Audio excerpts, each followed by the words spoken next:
Daily current affairs की इस series में आज हम लोग चर्चा करेंगे 7 जनवरी 2026 पे। 7 जनवरी 2026 के जो भी इंपॉर्टेंट क्वेश्चंस है करंट अफेयर्स के, उस पे हम लोग चर्चा करेंगे। पहला नंबर क्वेश्चन शुरू करते हैं। निम्न में से किस दिन हर साल युद्ध अनाथों का विश्व दिवस मनाया गया है? युद्ध अनाथों का विश्व दिवस मनाया गया। ऑप्शन है 3 जनवरी, 4 जनवरी, 5 जनवरी, 6 जनवरी। 6 जनवरी को हर साल युद्ध अनाथों का विश्व दिवस मनाया जाता है। किस दिन? 6 जनवरी को। अगले क्वेश्चन पे आते हैं। निम्न में से किसे पश्चिम बंगाल की पहली महिला मुख्य सचिव नियुक्त किया गया है? Chief secretary. पश्चिम बंगाल की पहली महिला मुख्य सचिव नियुक्त किया गया है किसे? ऑप्शन है ज्योति महतो, शालिनी पाठक, नंदिनी चक्रवर्ती, आरती शुक्ला। तो इसका आंसर हो जाएगा नंदिनी चक्रवर्ती। नंदिनी चक्रवर्ती को पश्चिम बंगाल की पहली महिला मुख्य सचिव नियुक्त किया गया है पश्चिम बंगाल की। ऑप्शन है नंदिनी चक्रवर्ती।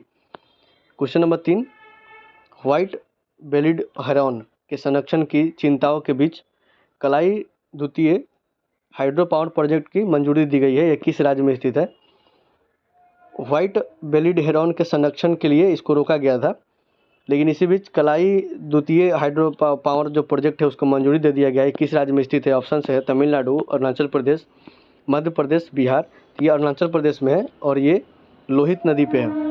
लोहित नदी पे है ये Kalai hydro power project, Arunachal Pradesh में लोहित नदी पे।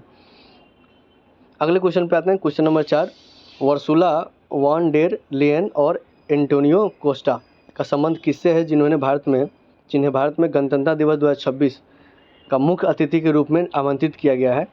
तो ये वर्सुला वॉन और एंटोनियो कोस्टा, ये दोनों को आमंत्रित किया गया है गणतंत्र दिवस 2026 पे मुख्य अतिथि के रूप में।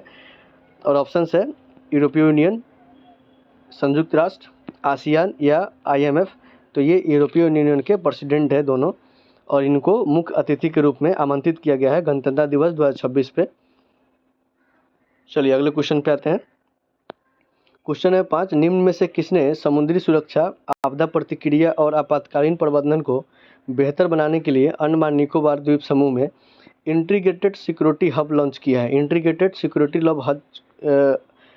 हब का लॉन्चिंग कौन किया है? कहाँ पे? अंडमान निकोबार में।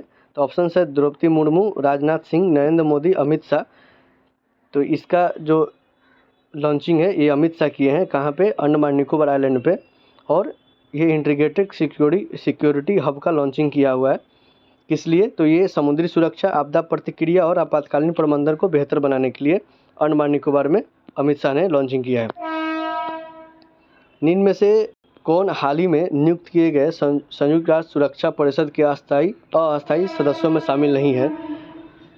तो यहाँ पे नॉन परमानेंट मेंबर्स का सिलेक्शन हुआ है, उसमें कौन शामिल नहीं हुआ है? तो ऑप्शन है कोलंबिया, लाइबेरिया, स्पेन और बहरीन। तो स्पेन को शामिल नहीं किया गया, बाकी कोलंबिया, लाइबेरिया और बहरीन को, तीनों को नॉन परमानेंट मेंबर्स में शामिल किया गया है। किसके? यूनाइटेड नेशन सिक्योरिटी काउंसिल के। निम्न में से किसके द्वारा खुतबात ए मोदी लाल किले की फासिल नामक पुस्तक का लॉन्चिंग किया गया है? तो पुस्तक का नाम है खुतबात ए मोदी लाल किले की फासिल, ये पुस्तक का नाम है। इसको कौन लॉन्च किया है? तो ऑप्शन है द्रौपदी मुर्मू, धर्मेंद्र प्रधान, ज्योतिरादित्य सिंधिया और नितिन गडकरी। तो इसका आंसर है धर्मेंद्र प्रधान ने लॉन्च किया है ये खुतबात ए मोदी लाल किले की फासिल नामक पुस्तक का। निम्न में से किसने बेंगलोर में आयोजित 44वां जूनियर राष्ट्रीय खो खो चैंपियनशिप में पुरुष वर्ग का खिताब जीता है? 44वां जो जूनियर राष्ट्रीय खो खो चैंपियनशिप है ये हुआ था कहाँ पे? बेंगलोर में।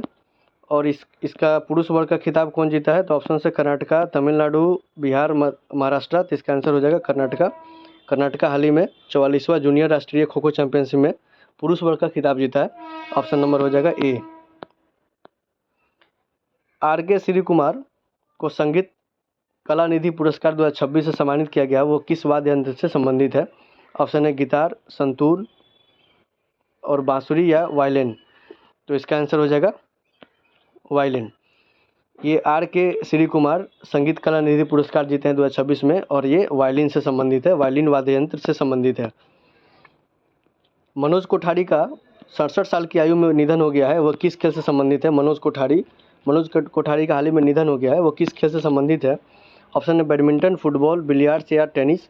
तो इसका आंसर हो जाएगा बिलियर्ड से संबंधित है मनोज कोठारी, जिनका हाल ही में मृत्यु हो गया है 67 साल की आयु में।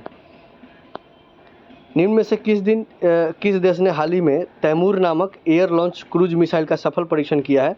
तैमूर नाम है किसका? तो एयर लॉन्च क्रूज मिसाइल का।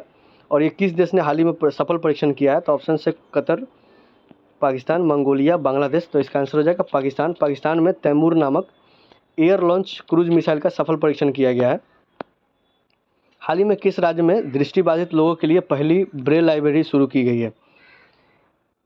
किस राज्य में दृष्टिबाधित लोगों के लिए पहली ब्रेल लाइब्रेरी शुरू किया गया है? तो ऑप्शन से उत्तर प्रदेश, तमिलनाडु, बिहार या मध्य प्रदेश। तो ऑप्शन हो जाएगा, आंसर हो जाएगा उत्तर प्रदेश में दृष्टिबाधित लोगों के लिए पहली ब्रेल लाइब्रेरी खोली गई है। कहाँ पे? उत्तर प्रदेश में। निम्न में से किसने दुनिया का पहला मल्टीनेशनल आईआईटी बनने के लिए ग्लोबल पहल शुरू किया है? ग्लोबल पहल का शुरुआत कौन सा आईआईटी किया है, किस लिए? तो दुनिया का पहला मल्टीनेशनल आईआईटी बनने के लिए। ऑप्शन से आईआईटी दिल्ली, रुड़की, बॉम्बे या मद्रास। तो इसका आंसर हो जाएगा आईआईटी मद्रास। ये आज का आखिरी प्रश्न था। Thank you for watching.